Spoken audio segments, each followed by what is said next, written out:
Bonjour à tous, bonjour les enfants, j'espère que vous allez bien. Aujourd'hui, je vais vous raconter une nouvelle histoire. Et ce qui est génial avec cette histoire, c'est que vous pouvez la retrouver en livre. Le livre vient de sortir aux éditions Hatier Jeunesse. Histoire écrite par Benjamin Muller et illustrée par Rémi Leblond. Ça s'appelle Polo, président des doudous. Encore une histoire est un podcast produit par Benjamin Muller, raconté par Céline Kallmann et réalisé par Alexandre Ferreira.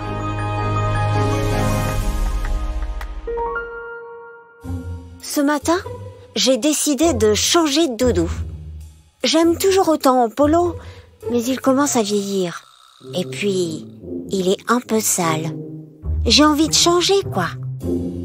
J'ai expliqué à Polo qu'il allait devoir laisser sa place et que j'allais organiser une élection pour le remplacer. Tu le prends pas mal, hein, Polo? Polo n'a pas réagi, mais je pense qu'il était un peu triste. Il est courageux, Polo, quand même. C'est là que j'ai demandé aux autres doudous s'ils voulaient se présenter.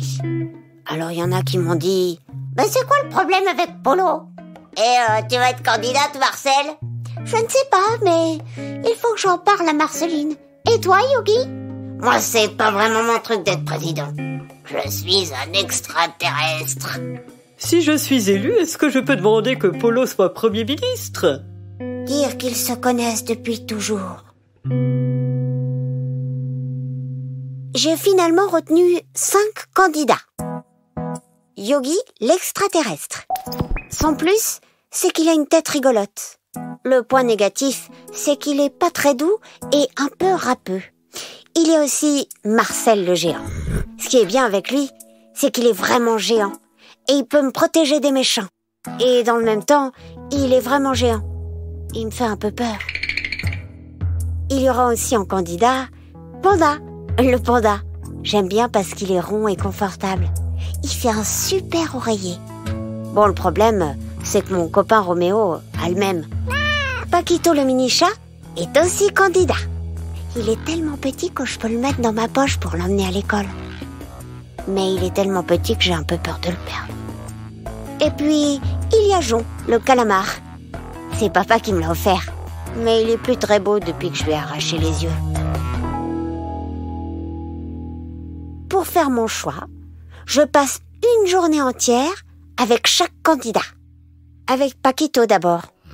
Ah, donc toi, tu dors toute la journée.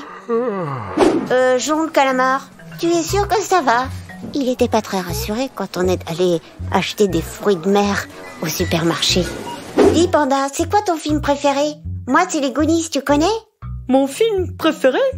Non, mon film préféré, c'est Kung Fu Panda. Avec Yogi l'extraterrestre, on est allé faire un grand 8. Avec Marcel le géant, j'y crois pas. On nous a virés du cinéma parce que Marcel fait peur aux autres enfants. C'est vraiment des rabat-joie. Et c'est là que Polo m'a répondu « Ça ne serait jamais arrivé avant, avec juste moi. » Ensuite, j'ai organisé un grand débat entre les candidats. Si vous devenez président des doudous, vous engagez-vous à dormir à mes côtés? C'est là que Jon le calamar a répondu « Désolé, mais je peux pas fermer l'œil avec ta veilleuse. Je préfère ne pas m'engager si tu ronfles. » a répondu Yogi l'extraterrestre. « Moi, je joue la nuit, » m'a répondu mon chat. Moi, je dors toujours avec Marceline. Pour être franc, j'aime dormir seul, m'a répondu Panda le panda. Le grand jour arrive. Je convoque les 5 candidats pour leur annoncer la nouvelle. Tous les doudous sont impatients et un peu inquiets. Je prends mon courage à 2 mains et je leur présente Polo président. Ouf, j'ai eu chaud. Voilà, c'était Polo, président des doudous, histoire écrite par Benjamin Muller et illustrée par Rémi Leblond. Histoire qui vient de sortir en livre aux éditions Hatier Jeunesse. Encore une histoire est un podcast produit par Benjamin Muller, raconté par Céline Kallmann et réalisé par Alexandre Ferreira.